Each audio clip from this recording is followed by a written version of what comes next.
الحمد لله نحمده ونستعينه ونستغفره ونؤمن به ونتوكل عليه ونعوذ بالله من شرور أنفسنا ومن سيئات أعمالنا من يهده الله فلا مضل له ومن يضلل فلا هادي له أشهد أن لا إله إلا الله وحده لا شريك له وأشهد أن محمدا عبده ورسوله أما بعد فإن أحسن الكلام كلام الله وأحسن الهدي هدي محمد صلى الله عليه وسلم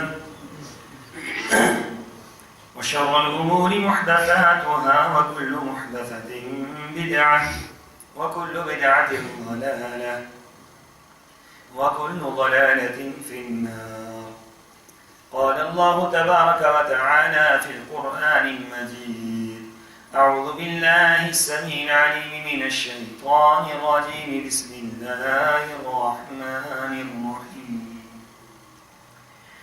فاعلم أنه لا إله إلا الله واستغفر لذنبك وللمؤمنين والمؤمنات والله يعلم متقلبكم ومثواكم. اللهم صل على محمد وعلى آل محمد كما صليت على إبراهيم وعلى آل إبراهيم إنك حميد مجيد. اللهم بارك على محمد وعلى آل محمد كما باركت على إبراهيم وعلى آل إبراهيم إنك حميد مجيد. سبحانك لا علم لنا إلا ما علمتنا إنك أنت العليم الحكيم.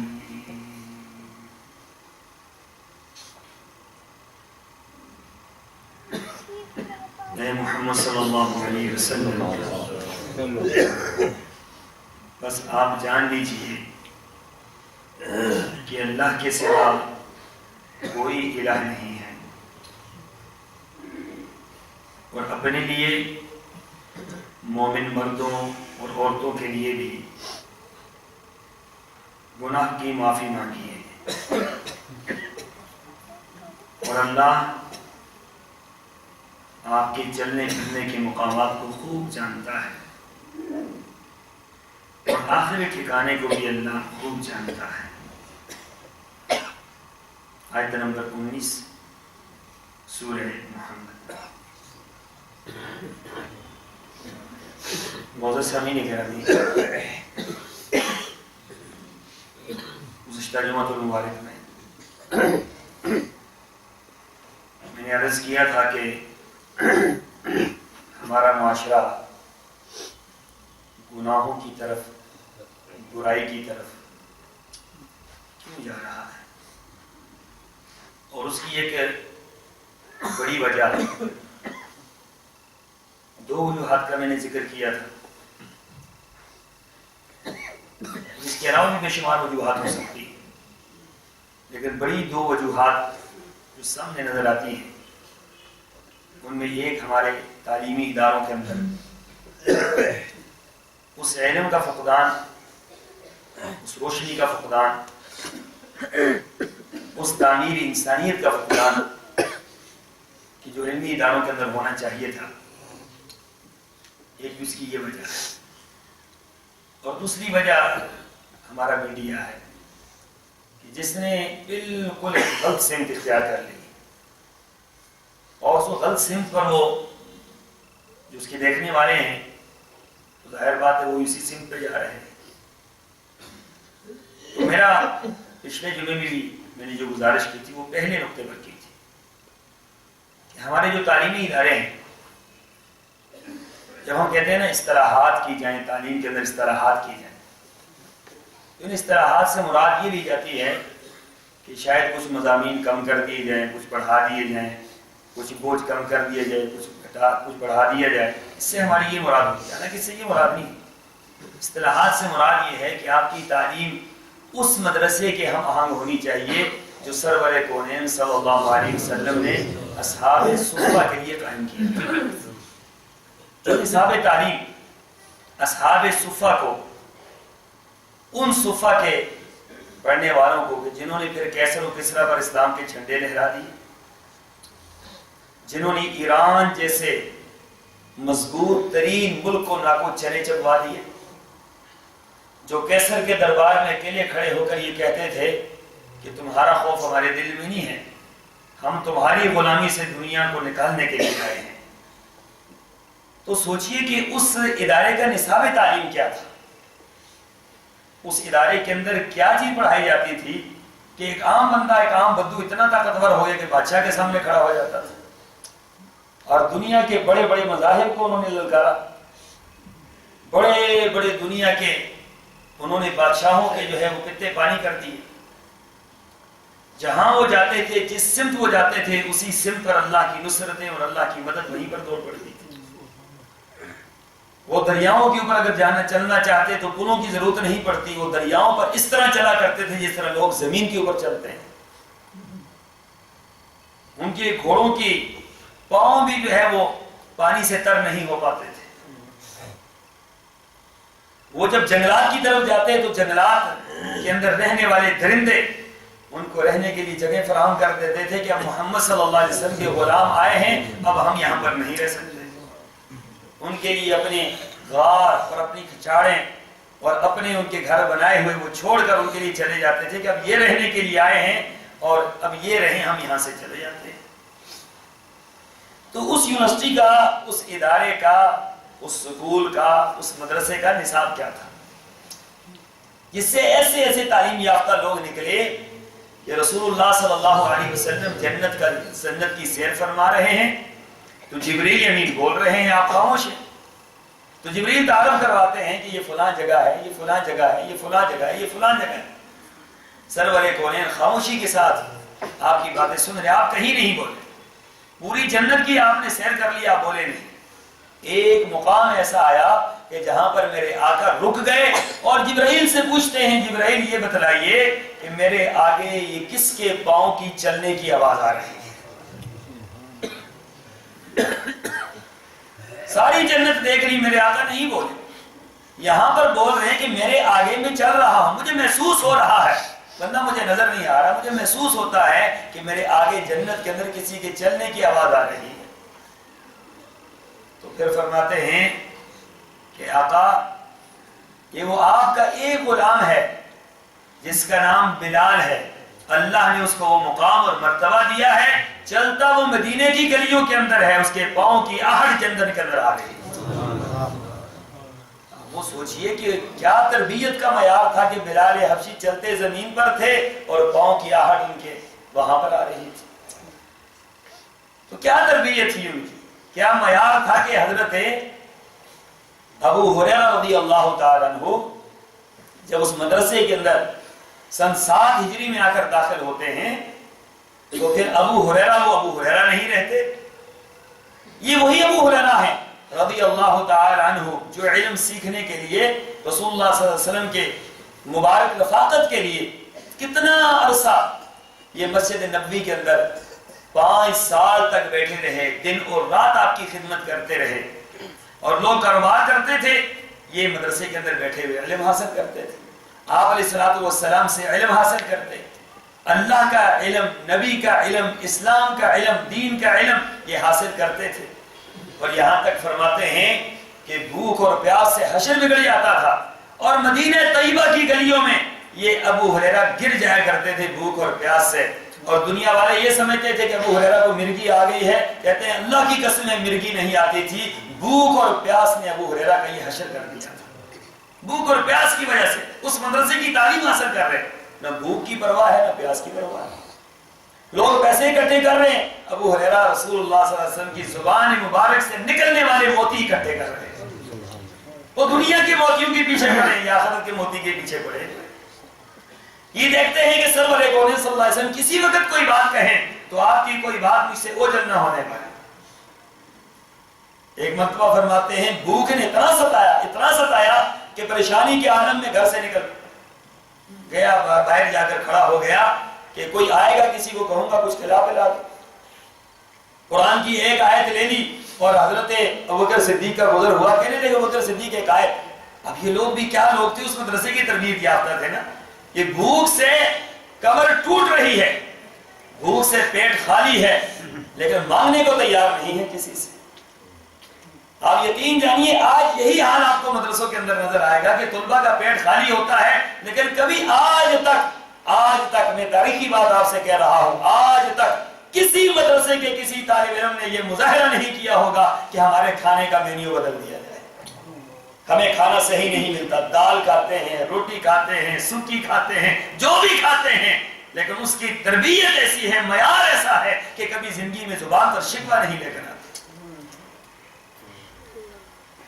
مجھے خود یاد ہے کہ مظفر آباد میں جب تھا تو وہاں پر ہمیں پورا مہینہ وہ دال یا ٹنڈے ملتے تھے، تو وہ مجھے جب بھی کوئی پوچھے آپ کیا کھاتے ہیں، میں کوئی کیا بات ہے، جو ہم کھاتے ہیں وہ آپ تصور بھی نہیں کر سکتے۔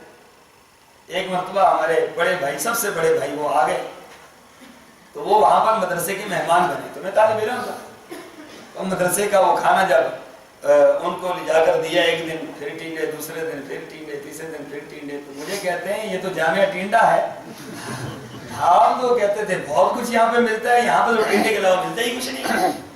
تو میں نے کہا تھا کہ نہیں، ہمیں جو تربیت دی جاتی ہے وہ یہ ہے کہ آپ نے یہاں پر دال کھانی ہے، یہاں پر سبزی کھانی ہے، یہاں پر جو مرضی کھانا ہے، باہر جا کر آپ نے اللہ کا شکر ادا کرنا، اللہ اس قابل بھی نہیں تھا جو تمہیں عطا کرتی ہے۔ یہ وہ طبقہ نہیں ہے کہ جو استادوں کو پڑھ کر مارنا شروع کر دے، جو استادوں کو راستے میں کھڑا کر کے ان کی بےزتی کر دے کہ آپ ہمارے اسکول کا یہ فنڈ نہیں ہے، بورڈ فنڈ نہیں ہے، کالج کا یہ نہیں ہے، یونیورسٹی کا یہ نہیں، یہ ایسے لوگ نہیں ہیں، یہ تو اصحاب صفہ کے چلنے والے لوگ ہیں، ان کے شاگرد ہیں، اور ان کا انداز آپ دیکھیں، ان کا طریقہ کار آپ دیکھیں۔ حضرت ابو ہریرہ فرماتے ہیں کہ رسول اللہ صلی اللہ علیہ وسلم راستے میں کھڑا ہو گیا، حضرت ابوبکر صدیق تشریف لائے، پوچھا ابوبکر قرآن کی ایک آیت سمجھ نہیں آ رہی، یہ آیت مجھے سمجھا دے، وَيُطْعِمُونَ الطَّعَامَ عَلَىٰ حُبِّهِ مِسْكِينًا وَيَتِيمًا وَأَسِيرًا، کہ اس کا کیا مطلب ہے کہ محبت میں کھانا کھلاتے ہیں یتیموں کو، مسکینوں کو اور اسیروں کو۔ تو حضرت ابو ہریرہ فرماتے ہیں ابوبکر صدیق نے اس کا مطلب بتلایا اور چل دیے، بات سمجھے نہیں ہیں کہ اصل بات کیا ہے۔ تھوڑی دیر کے بعد حضرت عمر کا گزر ہوا، کہتے عمر ایک آیت کا مطلب بتلا دے، یہی آیت ان کے سامنے پڑھی، انہوں نے مطلب بتلایا، وہ بھی چلتے ہیں۔ قربان جاؤ، پیچھے سے آمنہ کے لال تشریف لائے، یتیموں کے سروں پر ہاتھ رکھنے والے تشریف لائے،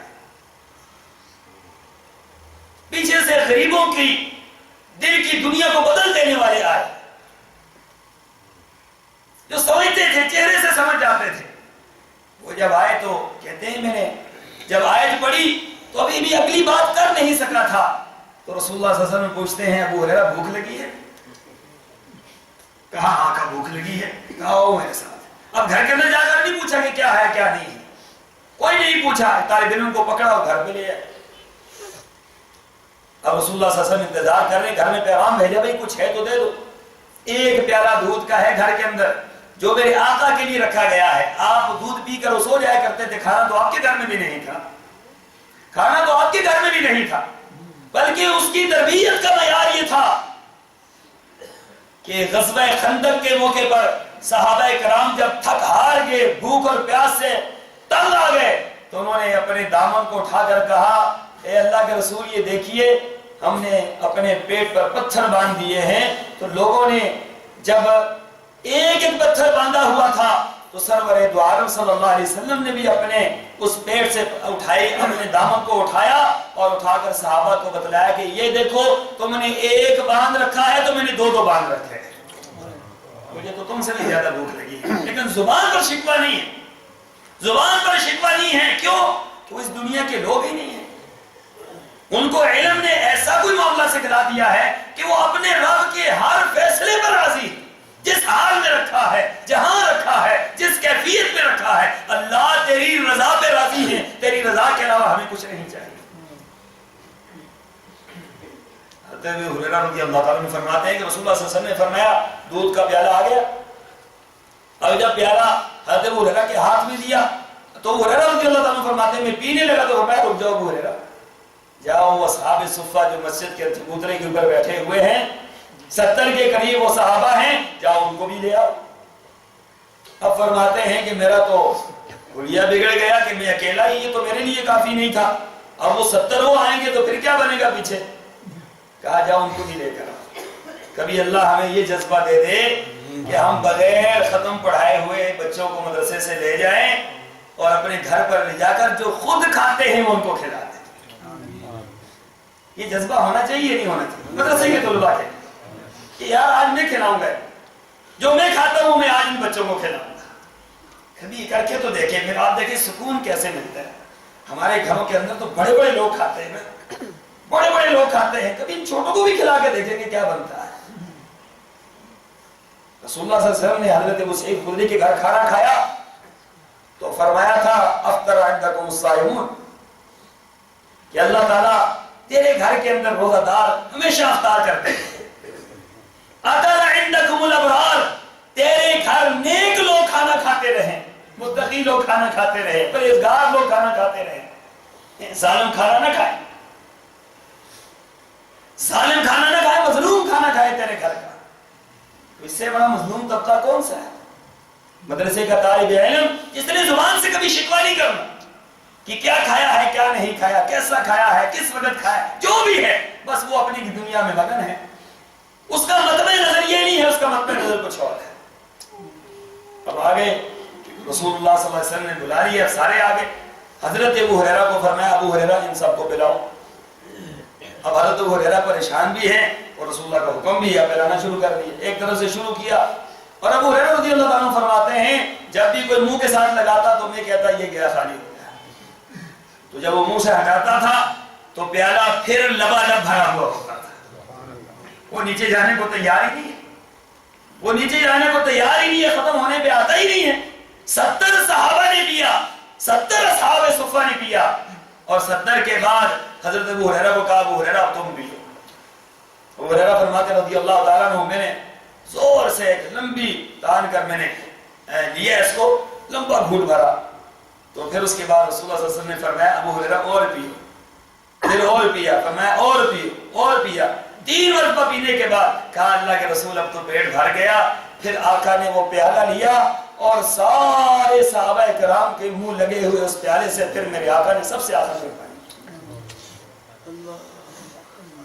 تو یہ تھا اس تعلق اس درسگاہ کے ساتھ رسول اللہ صلی اللہ علیہ وسلم کا کہ جب یہ 70 صحابہ شہید ہوتے ہیں، بئر معونہ کے موقع پر 70 صحابہ شہید ہوتے ہیں، تو آپ کو معلوم ہے میرے آقا کی کیا کیفیت بنی؟ سارے لوگ دیکھیں مدینہ مکہ مکرمہ میں میرے آقا پر اوجڑی پھینکی گئی، آپ نے بد دعا نہیں دی، آپ کے مبارک گلے کو دبا دیا گیا، چادر سے بھینچ دیا گیا، آپ کی آنکھیں باہر نکل گئی، آپ نے کفار کو بد دعا نہیں دی، آپ کی بیٹی کو نیزہ مار کر حمل گرا دیا گیا، آپ نے بد دعا نہیں دی، زنیرہ کی آنکھیں نکال دی گئی، آپ نے بد دعا نہیں دی، سمیہ کے درمیان سے 2 ٹکڑے کر دیے گئے، آپ نے بد دعا نہیں دی، یہاں تک کہ غزوہ احد کے موقع پر میرے آقا علیہ السلام پر اتنا زور کا پتھر مارا عتبہ بن ابی وقاص نے کہ آپ علیہ السلام کا چہرہ مبارک خون سے لت پت ہو گیا، دندان مبارک شہید ہو گئے، خود جو آپ نے پہنی ہوئی تھی وہ آپ کے جبڑے کے اندر دھس گئی اور آپ پیچھے کو جا کر گرے، صحابہ کرام نے سمجھا آپ شہید ہو گئے۔ اس کیفیت میں آپ جب کھڑے ہوتے ہیں آپ کا چہرہ مبارک خون آلود ہے، صحابہ فرماتے ہیں اللہ کے رسول بد دعا کیجئے ان کے لیے، تو آپ بد دعا کے بجائے آپ ہاتھ اٹھا کر دعا کرتے ہیں اللہم اہدی قومی فانہم لا یعلمون، اللہ ان کو ہدایت دے دے، یہ جانتے نہیں۔ یہ ساری باتیں اپنی جگہ پر آپ نے بد دعا نہیں دی، لیکن جب یہ طالب علم، یہ اصحاب صفہ، یہ مدرسے کے طلباء جو اصحاب صفہ کے چبوترے پر وہاں پر بیٹھے رہتے تھے اور علم حاصل کرتے تھے، جب ان 70 صحابہ کو شہید کر دیا گیا، ایک ہی وقت میں شہید کیا گیا، تو میرے آقا نے 1 مہینے تک عشاء اور فجر کی نماز کے بعد ہاتھ اٹھا کر بدعا کی کہ اللہ جنہوں نے میرا گلشن اجاڑا ہے اللہ ان کو اجاڑ کے رکھ دے، اللہ ان کو برباد کر کے رکھ دے کہ جنہوں نے محمد صلی اللہ علیہ وسلم کے گلشن کو اجاڑ دیا ہے۔ یہ وہ صحابہ تھے، یہ وہ طلبہ تھے، یہ مدرسے کے وہ ہونہار طلبہ تھے کہ جن کی بنیاد پر آج ہم تک دین پہنچا ہے۔ ہم جو آپ کے سامنے بیان کرتے ہیں قال اللہ قال رسول، یہ انہی کی وجہ سے ہم تک پہنچا ہے۔ تو علم تو یہ ہے، یہ وہ چیز ہے، یہ وہ جگہ ہے، یہ وہ نصاب ہے۔ اور نصاب کیا تھا؟ قرآن، اور نصاب کیا تھا؟ حدیث۔ اب اس نصاب کو پڑھنے والے جب معاشرے کے اندر آتے تھے تو پھر ان کی آنکھوں کے اندر وہ حیا ہوتا تھا کہ حضرت طلحہ رضی اللہ تعالیٰ عنہ، ام سلمہ، جب ابو سلمہ فوت ہو گئے تو ام سلمہ کا معاملہ بڑا عجیب تھا کہ وہ وہاں سے ہجرت کرنے پر مجبور ہو گئی۔ ہجرت کے لیے جب وہاں سے چلتی ہیں، مکہ مکرمہ سے ہجرت کے لیے چلی تو وہاں پر کوئی ساتھ ہی نہیں ہے، کوئی جانے والا ہی نہیں ہے، کون لے کے جائے؟ تو راستے میں جب مدینہ طیبہ سے باہر نکلتی ہے حضرت طلحہ نے حضرت طلحہ کو کہنے لگی کہ آپ کہاں جا رہے ہیں؟ کہا میں تو مکہ مکرمہ میں جا رہا تھا۔ کہا میں مکہ سے نکلی ہوں اور میں نے مدینہ میں جانا ہے۔ کہا ساتھ کون ہے؟ ساتھ کوئی بھی نہیں، ساتھ کوئی بھی نہیں ہے۔ کہا کس کے آسرے پہ جا رہی ہو؟ کہا اللہ کے آسرے پہ جا رہی ہو۔ تو پھر حضرت طلحہ نے کیا کیا؟ اونٹنی کی مہار پکڑ لی اور آگے چلنا شروع ہو گئے۔ مدینہ طیبہ سے، مکہ مکرمہ سے مدینہ طیبہ کا سفر یہ 360 کلومیٹر ہے۔ 7 دن اور 7 راتیں لگتی تھی، 7 دن اور 7 راتیں ایک عورت نے ایک مرد کے ساتھ سفر کیا ہے۔ جب مدینہ طیبہ کے اندر پہنچتی ہیں قسم اٹھا کر کہتی ہیں رب کعبہ کی قسم ہے پورے سفر کے اندر اس نے طلحہ نے نگاہ اٹھا کے میری طرف نہیں دیکھا ہے۔ یہ وہ طبقہ تیار ہوا، یہ وہ طبقہ تیار ہوا جن کے اندر شرم، جن کے اندر حیا، جن کے اندر غیرت، جن کے اندر جذبہ جہاد، جن کے اندر رسول اللہ سے محبت، جن کے آخرت کی محبت، سب کچھ تیار ہوا ہے۔ ہمارے تعلیمی اداروں سے کیا تیار ہو رہا ہے؟ یہاں تو حیا کا جنازہ نکل جاتا ہے، مینا بازار کے نام پر حیا کا جنازہ نکل جاتا ہے، میوزک سکھانے کے نام پر حیا کا جنازہ نکل جاتا ہے۔ یہاں پر ہماری بچیوں کی کیا تعلیم ہو رہی ہے، کیا تربیت ہو رہی ہے، کیا سکھایا جا رہا ہے، کیا پڑھایا جا رہا ہے، کیا بتلایا جا رہا ہے؟ سوچئے، میں نے پچھلے جمعے میں عرض کیا تھا تو انفسکم اہلیکم نارا، کہ ہم کیا اس میں آپ اور سارے شامل ہیں کہ ہم جہاں بھیج رہے ہیں وہاں کیا سیکھ کے آ رہے ہیں، کیا کر رہے ہیں؟ وہ کبھی ہم نے غور و فکر کیا ہے اس بات پر؟ سوچنا تو چاہیے کہ ہم جہاں پر بھیج رہے ہیں وہاں کیا ہو رہا ہے۔ کہ ایسا تو نہیں ہم باغیچے میں بھیج رہے ہیں یہ وہاں تندور میں کھڑے ہو جائیں، کہیں ایسا تو نہیں ہم علم کے گلستان میں بھیج رہے ہیں اور یہ گلستان سارا اجڑ کے آ جائے۔ آج یورپ کو کیا ہوا ہے؟ یورپ کے اندر آپ دیکھیں نا، خاندانی جو فیملی نظام کا تباہ ہو چکا ہے۔ آج باپ بیٹے کی بات ماننے کو تیار نہیں، بیٹا باپ کو ماننے کو تیار نہیں۔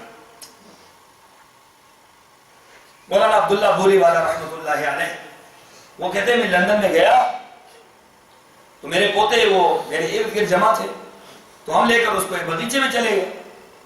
تو میں وہ پوتا مستی کر رہا تھا، شرارتیں کر رہا تھا، تو میں نے اس کو تھوڑا سا پیچھے کیا، میں نے کہا پیچھے ہٹو، بس اتنا کرنا تھا کہ تمہیں ایک پولیس والا آ گیا۔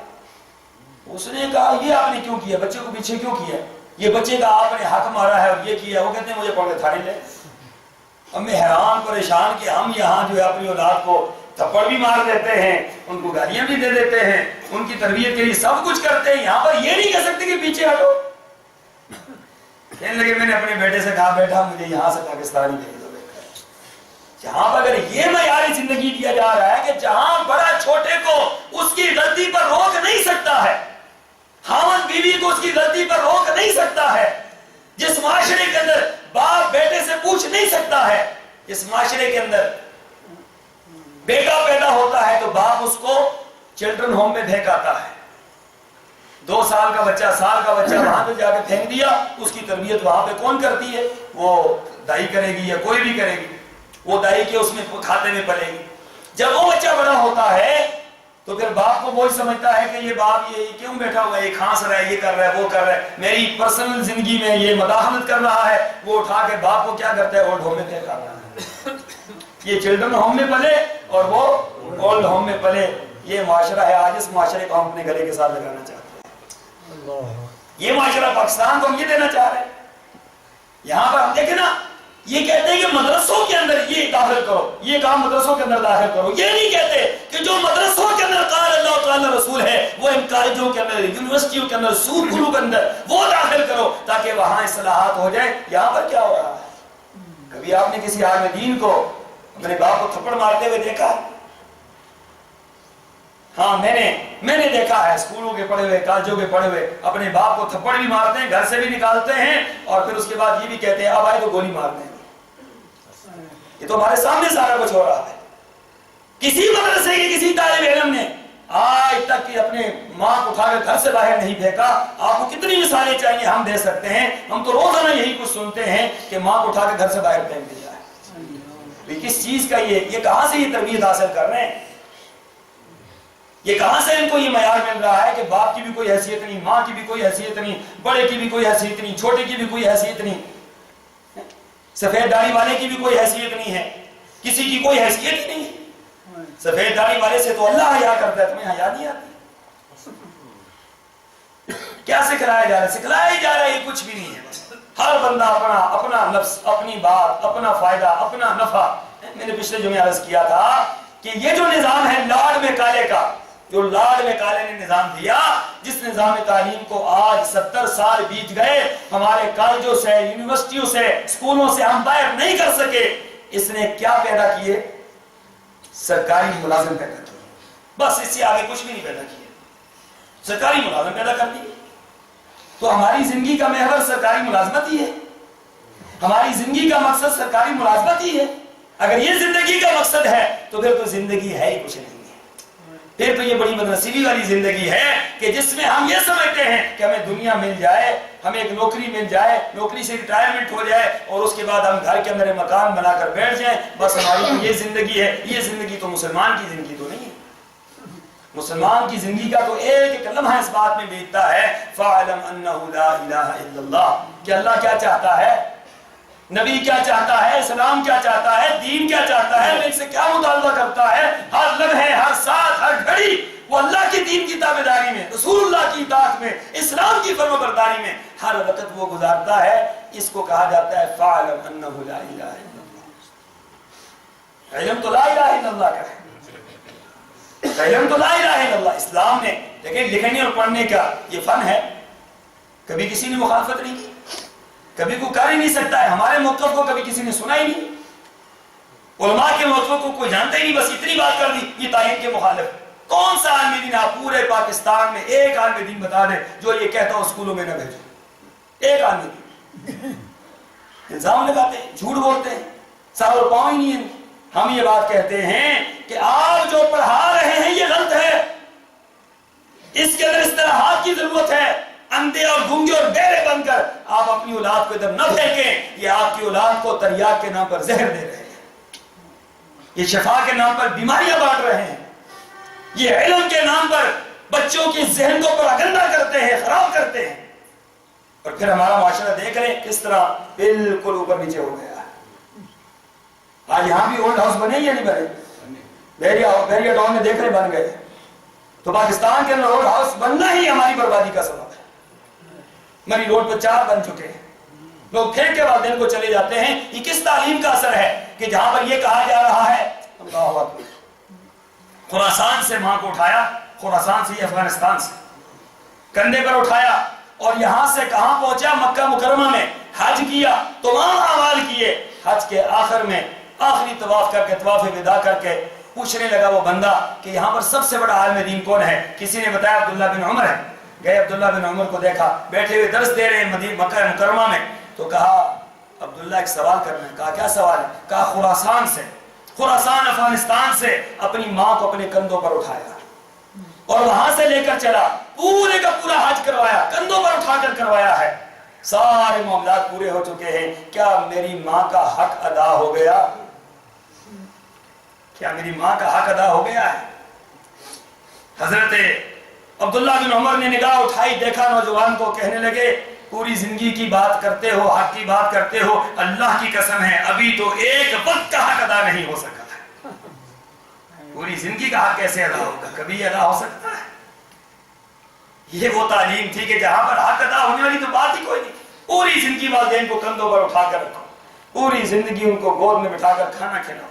تمہیں جس طریقے سے اس نے تمہاری سخت بات کو بھی برداشت کیا، اپنے منہ سے نکال کر تمہیں کھلایا، خود تکلیفیں اٹھائیں، پریشانیاں اٹھائیں، تمہاری پریشانیوں کا مداوع کیا، ہاں تم بڑے ہو گئے تو ان کو اٹھا کر باہر دیں گے۔ یہ نظام تعلیم ہمیں دے رہا ہے سارا کچھ، یہ ہمارے اسکول، ہمارے کالج، ہمارے یونیورسٹیاں، یہ کچھ ہمیں دے رہی ہے۔ یہ نسلیں ہم تیار کر رہے ہیں آئندہ کے لیے۔ یہ نسلیں برباد نہیں کریں گی تو ہمیں کیا کریں گی؟ کیوں ہمارا معاشرہ بربادی کی طرف جا رہا ہے؟ کہ ہمیں بربادی کی طرف لے جایا جا رہا ہے، ہمیں برائی کی طرف لے جایا جا رہا ہے۔ اللہ تعالیٰ سے دعا ہے کہ اللہ مجھے قرآن و سنت اور ان پر عمل کی توفیق عطا فرمائے۔